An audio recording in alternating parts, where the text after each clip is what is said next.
Shalom. Bonjour à toutes et à tous. Vous êtes la bienvenue dans la mission Abondance de partage au peuple. Notre vision est de graver l'évangile de Christ dans vos cœurs, tout en laissant puissamment dans vos vies des empreintes royales en Jésus. Joignez-vous à nous à Bourg-en-Bresse, dans le département de l'Ain 01 en France. Soyez richement comblés. Très bonne écoute. L'endroit ou le lieu où tu pries est vraiment précieux et prends-le au sérieux dans cette génération. Notre mission respecte la maison de prière, en premier le temple que tu es, en esprit qui l'homme nouveau, et en deuxième, le temple bâtiment qui est le lieu d'adoration et de célébration. Il est écrit dans Actes chapitre 2, versets 46 à 47. Ils étaient chaque jour, tous ensemble, assidus au temple. Ils rompaient le pain dans les maisons et prenaient leur nourriture avec joie et simplicité de cœur louant Dieu et trouvant grâce auprès de tout le peuple. Et le Seigneur ajoutait chaque jour à l'Église ceux qui étaient de sauvés. Amen, amen. Allez, c'est parti. Bonjour, shalom à tous.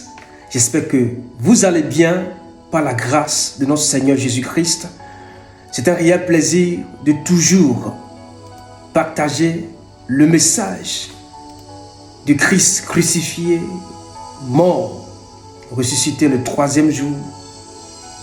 Il est allé rester à la droite du Père et qui revient bientôt. Mais en attendant, il intercède pour nous, pour que nous puissions garder notre foi jusqu'à son retour.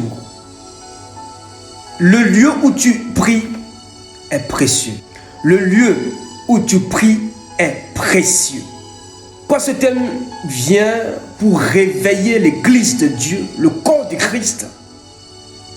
Parce que nous constatons que l'image de l'Église veut être salie. Nous n'allons pas nous laisser faire. L'image de l'Église doit être préservée. Le lieu d'adoration, le lieu de nos cultes, le lieu où nous nous rassemblons pour adorer notre Père, notre Dieu, doit être protégé. Nous devons sauvegarder l'image de l'Église. Bien-aimé, toi qui m'écoutes ce soir, j'aimerais aborder l'importance de garder le lieu où on prie, le lieu de la prière, notre maison de prière, l'environnement où Dieu nous amène, frères et sœurs, bergers, dirigeants, membres de comité, groupes, dans une assemblée. Dieu veut que nous respections ce lieu. C'est un lieu où Dieu vient avec son règne, il parle à son peuple, il agit puissamment. C'est un lieu précieux. Le lieu où tu pries est précieux. J'aimerais te poser la question. Tu adores où actuellement? Ou tu es un membre que sur les réseaux sociaux? Ou tu es un membre en ligne? Bien-aimé, il y a deux sortes de temples. Le temple du Saint-Esprit que nous sommes, c'est-à-dire la maison spirituelle que nous sommes, remplie du Saint-Esprit, et la deuxième maison qui est l'église bâtiment, le lieu d'adoration. Ça peut être une église de maison, ça peut être une cellule de maison, ça commence toujours par là, une église de maison, cellule de maison, après ça s'enchaîne dans une église locale et dans les annexes, dans des synagogues, dans des grands temples. Et ça continue. Depuis la nuit des temps, ça a été toujours comme ça. Jésus même a respecté la synagogue, le temple, et il servait aussi à l'extérieur. L'église à l'intérieur et l'église à l'extérieur. L'évangélisation se passe à l'extérieur. Sauver des âmes se passe à l'extérieur.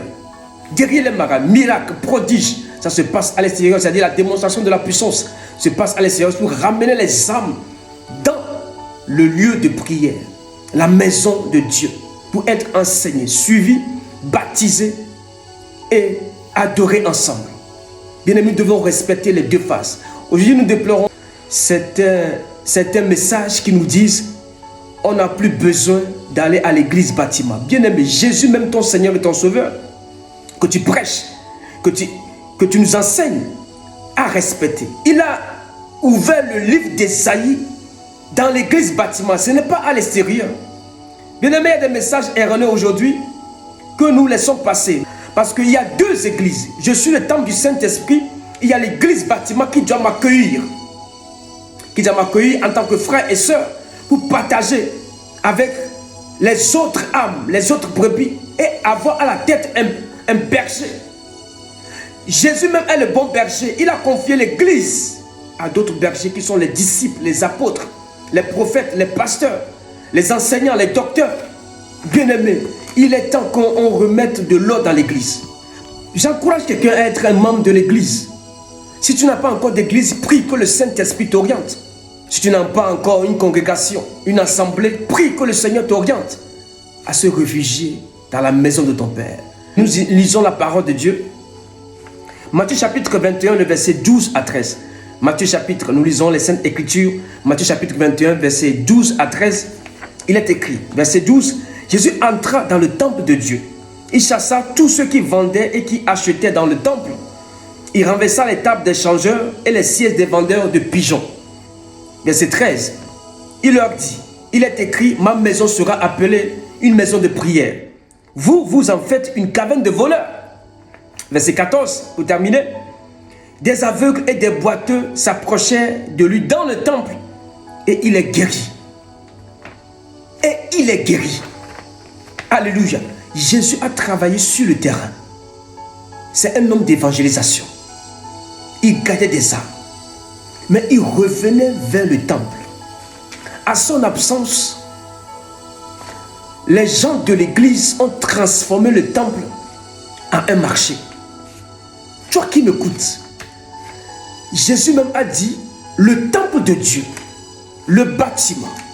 Notre Père Salomon a pris le soin de construire le temple de Dieu avec les matériaux précieux, avec de l'architecture divine, l'inspiration venant du ciel.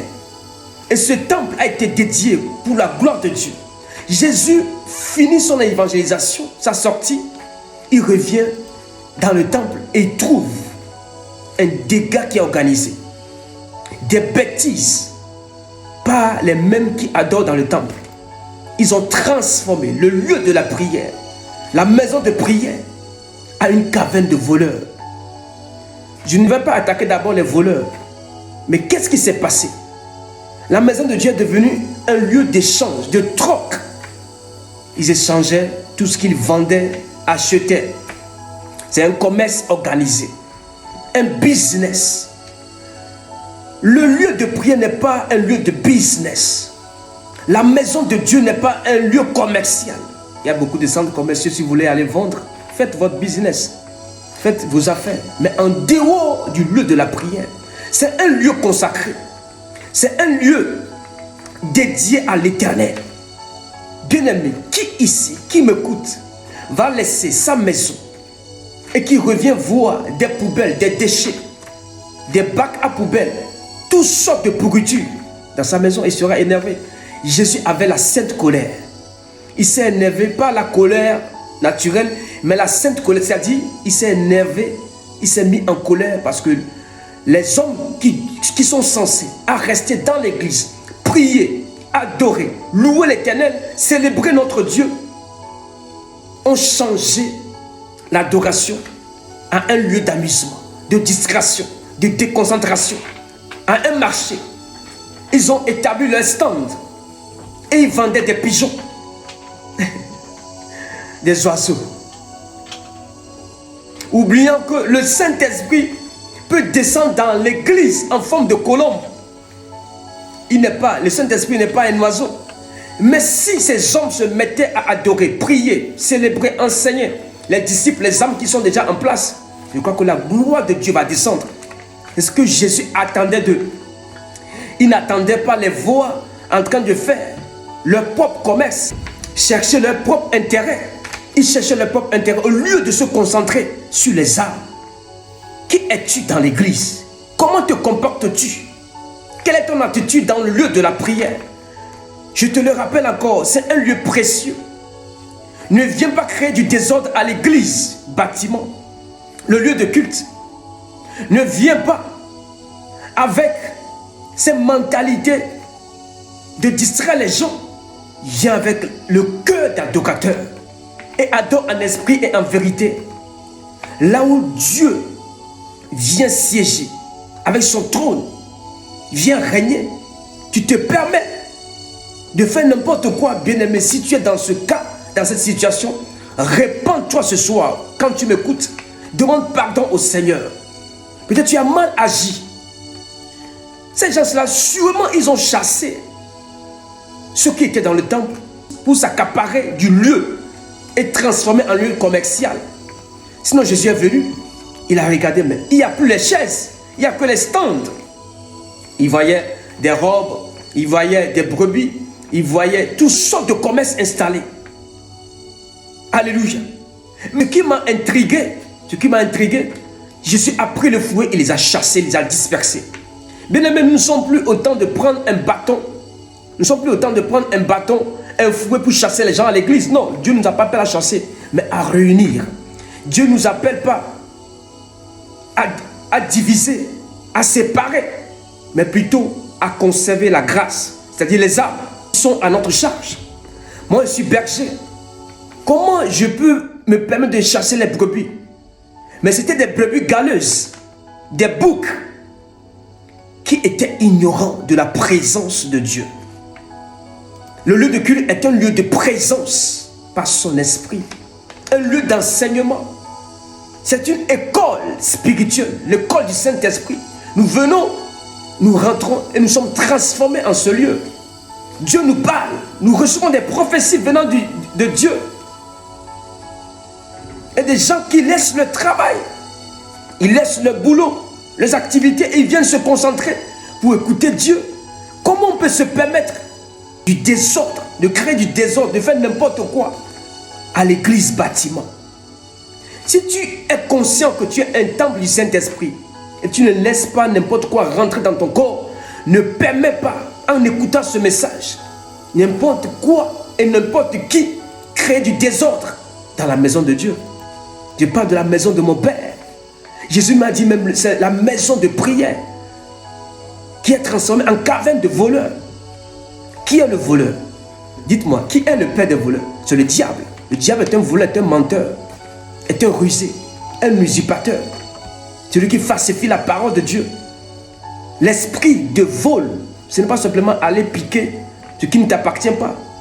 L'esprit de vol aussi, c'est de détourner le lieu de culte et en faire un lieu de business. C'est un esprit de vol aussi. Le vol a beaucoup de facettes. Il dit une caverne de voleurs. Ils viennent pour chercher leur argent. Ils veulent remplir leur poche au lieu de remplir le temple des âmes. Bien aimé, quand nous sommes en Christ, nous devons abonder en âme. Ramener les captifs au Père, les désespérés. Et dans le verset 14, qu'est-ce qui s'est passé? Il y avait des boiteux qui étaient à la devanture. C'est-à-dire, ils ont chassé les paralytiques. Ceux qui sont désespérés et qui attendent le miracle. La prière. Mais regardez, on dit des aveugles et des boiteux s'approchaient de lui dans le temple et il est guéri. C'est-à-dire, ces personnes-là sont destinées à rester dans le temple et recevoir de la prière, la réponse à leurs requêtes. Ils voulaient l'intercession de ces hommes. Mais Jésus est rentré, il a guéri encore. Bien-aimés, libérons le temple pour que le Saint-Esprit guérisse. Ne chargeons pas le temple de n'importe quoi. N'encombrons pas le lieu de prière. Ce lieu est destiné pour la guérison. Au moins, je suis en train de parler. Si tu es malade, tu souffres d'une maladie incurable, que Dieu te guérisse maintenant. Par son sang, tu reçois ta guérison. À l'instant même, je parle. Que cette maladie qui te dérange, des années, des semaines, des mois, qu'elle te libère au nom de Jésus. Jésus a guéri tous les boiteux. Vous imaginez? Eux, ils étaient obstacles de ces personnes à la devanture. Bien aimé, il y a beaucoup qui sont à la devanture, ils attendent le miracle. Libérez les temps, chers amis, commerçants spirituels. Jésus veut guérir. Le lieu de prière est un lieu précieux. Respectons ce lieu, s'il vous plaît. Alléluia. Prenons garde de ne pas être une pierre d'achoppement pour les autres, un blocage pour l'adoration des frères et des sœurs. Il y a beaucoup qui attendent la manifestation glorieuse, la main de Dieu opérée par les disciples, les apôtres, les pasteurs, les brebis qui viennent et qui ont l'esprit de Dieu. Parce que Dieu répand l'esprit sur toute chair. Au moins, je suis en train de parler. Les gens ont envie d'œuvrer. Ne sois pas le blocage, s'il te plaît. Que Dieu te libère. Si tu aimes ton business, ton affaire, il y a un temps pour louer le Seigneur, il y a un temps pour aller travailler. Alléluia. Ces personnes sont devenues tièdes, comme l'église d'Éphèse dans Apocalypse. Ils sont dans la tiédeur, ni froid ni chaud. Ils n'ont plus la sensibilité spirituelle. Ils n'ont plus la sensibilité spirituelle. Ça ne leur dit rien. Si les âmes ne sont pas gardées, si les cœurs brisés ne sont pas restaurés, ça ne leur dit rien. Si les familles ne retrouvent pas de l'équilibre, les couples, ça ne leur dit rien. Quand la tiédeur s'installe dans une église, c'est comme ça. Ils prennent les choses à la légère. Ils ont tendance à détourner l'intention des autres qui disent non, Jésus ne guérit plus. Jésus, il est absent.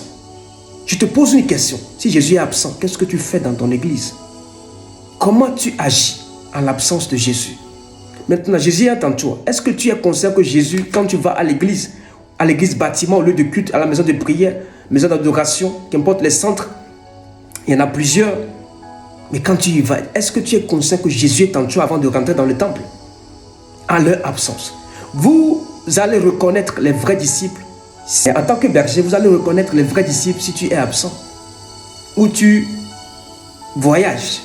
Et quand tu reviens, observe si les choses sont en leur place. Sont exactement quand tu partais. Alléluia. Ça me rappelle la parabole. Les 5 vierges sages et les 5 vierges folles. Au retour de Jésus-Christ, est-ce qu'il va trouver son église intacte, sans tache ni ride?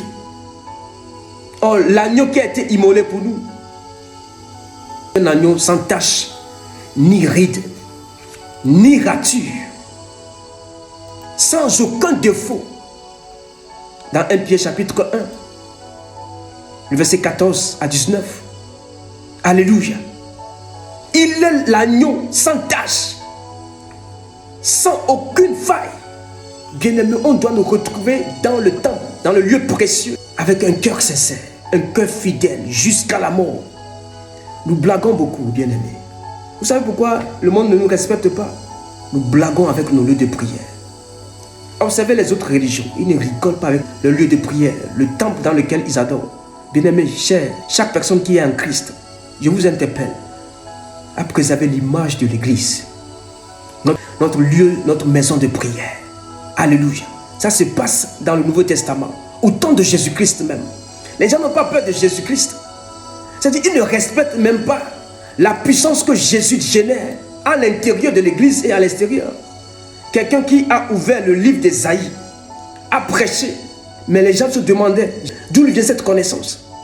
Les docteurs de la loi étaient stupéfaits, ébahis de voir un si jeune homme qui ouvre les parchemins et tombe sur Ésaïe qui parle de lui-même. Jésus a prêché au temple. Alléluia. Et il y a certaines personnes aujourd'hui qui disent non, moi ma mission simplement c'est à l'extérieur. Ça quitte de l'intérieur vers l'extérieur. Tu peux faire l'extérieur mais regagne l'intérieur. Alléluia. Des fausses doctrines qui s'installent aujourd'hui disent non, vous savez, on n'a plus besoin de l'église bâtiment. Toi tu n'as pas besoin, mais nous on a besoin. Parce que les âmes qu'on gagne ont besoin de la protection. Quand il pleut, ils vont rester où? Quand il y a de la neige, ils vont rester où? Et l'église de maison, c'est pour quelques nombres. C'est pour une petite quantité de personnes. Tu ne peux pas rassembler chez toi, dans un 100 mètres carrés, 10 000 personnes. Impossible.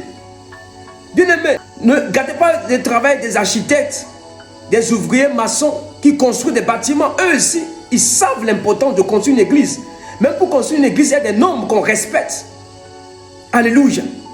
Les gens, ils ne fouillent pas tout ce qui est écrit dans la parole de Dieu. Si Salomon a été prophétisé que celui qui va construire le temple de Dieu, ce n'est pas toi en Nouveau Testament ou aujourd'hui qui a Christ qui va me dire que ce n'est plus important de construire une église. Dans chaque ville, il doit y avoir une église. Dans chaque pays, il doit y avoir une église, dans chaque région. Et d'ailleurs, dans tous les quartiers. Pourquoi ça vous dérange quand il y a plusieurs églises dans un quartier?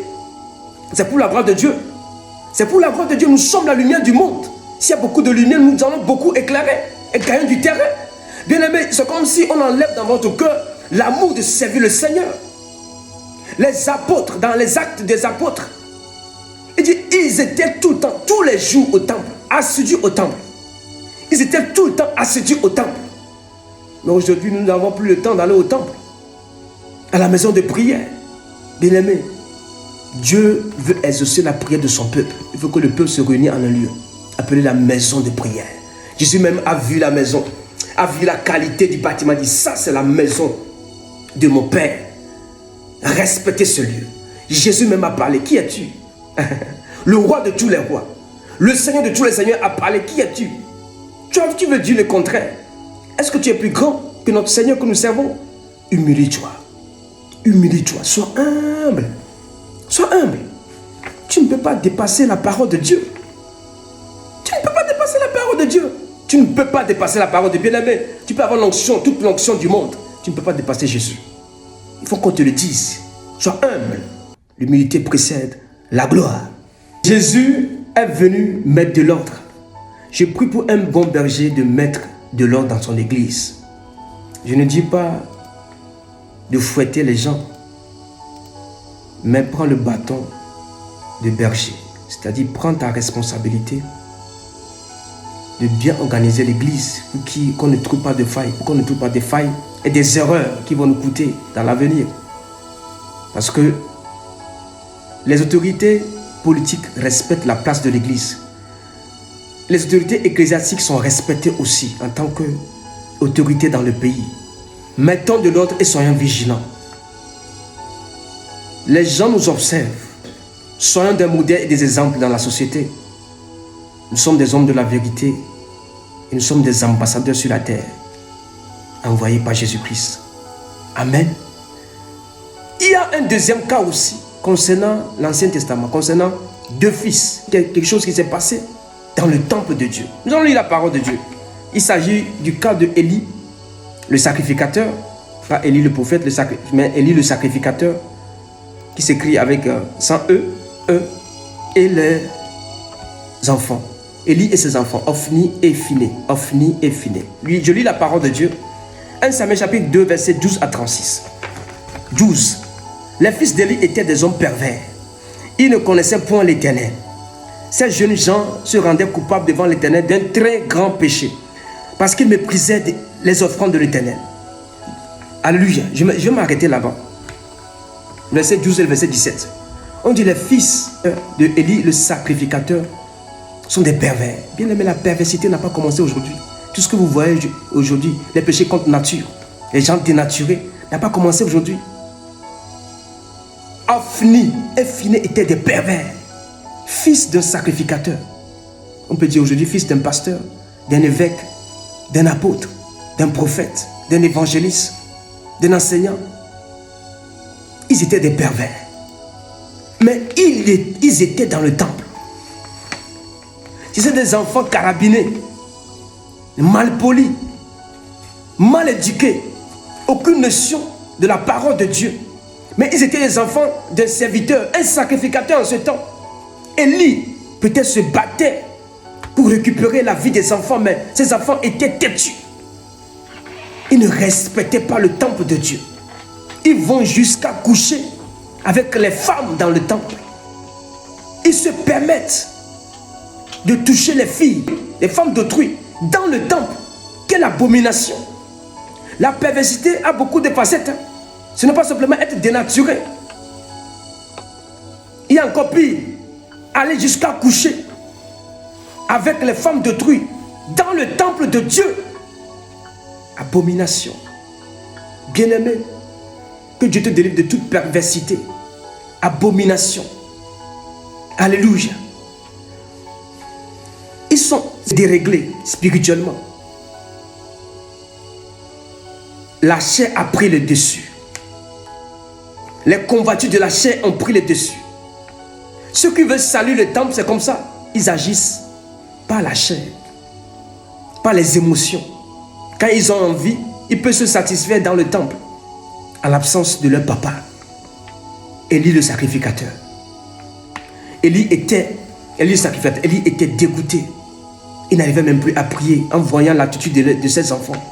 Peut-être il a parlé, il a recadré, mais les enfants continuaient toujours dans les bêtises. Bien-aimé, que Dieu délivre les enfants d'un homme de Dieu, d'une servante de Christ, d'un couple pastoral. Alléluia. Ceux qui se sont consacrés pour l'œuvre de Dieu. Et si vos enfants, vous constatez, je prie pour vous, que Dieu vous délivre.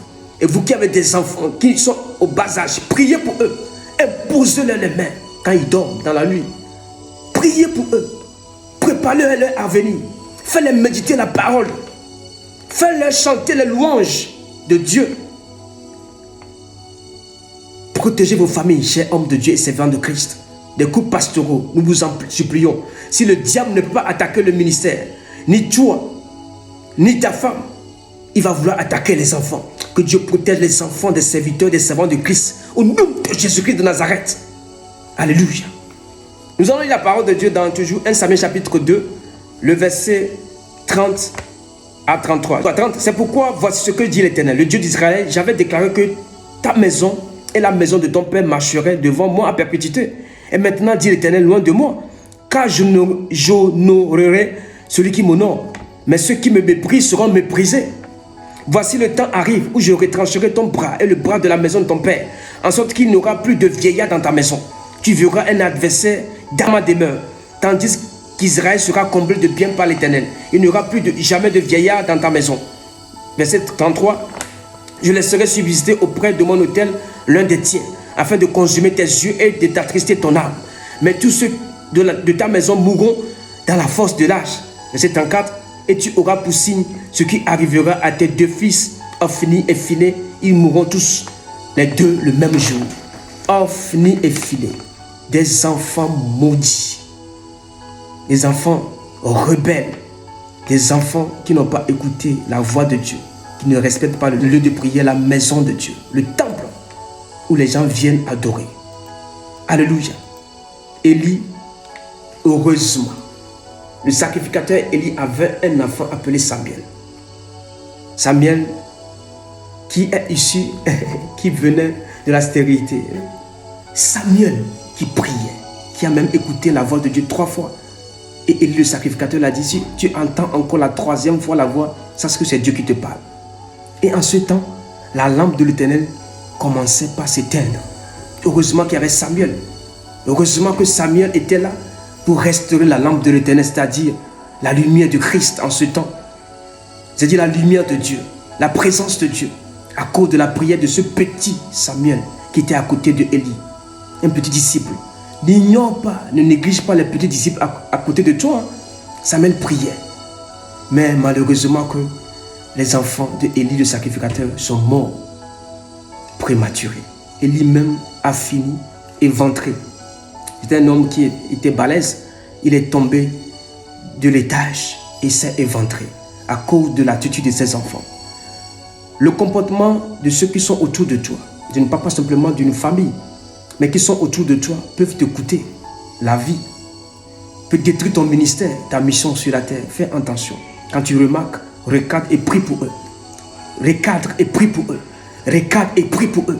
Demande que la grâce et la miséricorde sur tes enfants, la grâce et la miséricorde sur ceux qui t'entourent pour ne pas tomber dans le piège de l'ennemi. L'ennemi cherche à détruire l'église.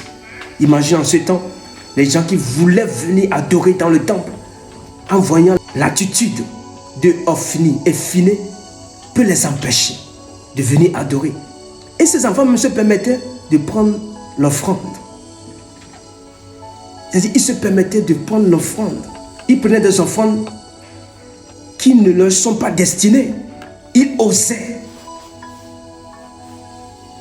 faire du mélange dans l'adoration, diluer l'adoration, jusqu'à ce que la mort s'est installée. Je prie que ton ministère ne meure pas. Je prie que ton adoration ne meure pas. Tes disciples ne meurent pas à cause du mauvais caractère. Alléluia. Éduquons le corps de Christ. Éduquons les membres à respecter le lieu de la prière, la maison de prière. Et il y avait un Samuel qui est resté. qui a rétabli, restauré la présence de Dieu dans le temple. Le Samuel prophète qui même a oint David. Vous imaginez, si lui aussi perdait son appel dans l'attitude des autres, mais il était un jeune homme qui priait. Bien-aimé, aimez la prière, aimez les temps de prière, respectez le lieu de prière, le programme de prière. C'est là que nous retrouvons notre force. C'est là que Dieu descend et agit. Si tu as écouté ce message et tu te sens dans le message, demande pardon au Seigneur. Prends un temps et réfléchis. Car Dieu a besoin de nous et Dieu veut voir un peuple qu'il adore, un peuple qui le célèbre en un lieu. Alléluia. Jésus-Christ est Seigneur. S'il a respecté le temple, respectons aussi le temple de Dieu, sa maison de prière. Car lui-même l'a dit, le jugement commencera par ma maison. Le jugement commencera par ma maison. Commencera d'abord par sa maison. Pense-y. Jésus revient bientôt. Respectons le lieu de prière. Abondante bénédiction. À tout à l'heure. Amen, amen. Il est écrit dans Matthieu 16, verset 18, « Et moi, je te dis que tu es Pierre, et que sur cette pierre je bâtirai mon église, et que les portes du séjour des morts ne prévaudront point contre elle. » Merci pour votre attention, à bientôt.